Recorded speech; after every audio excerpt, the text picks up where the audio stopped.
আজ আমাদের বাড়িতে একটা মিথ্যা কথা ধরা পড়তে চলেছে।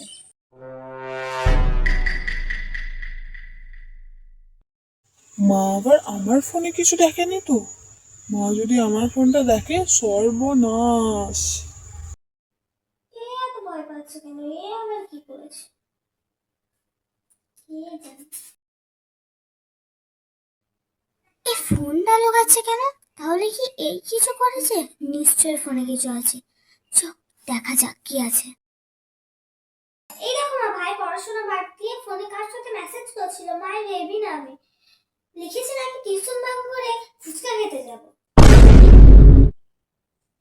কিন্তু তুই বলে দিলি তো, তোকে বলতে বারণ করেছিলাম, তাও তুই বলেই দিলি তো। আমি তো কই বলিনি যে তুই কালকে কলেজ যাওয়া বাদ দিয়ে পার্কে একটা ছেলের সাথে বসেছিলি। কিন্তু আমি তো আইসক্রিম খাওয়ার কথা বলতে এসেছিলাম।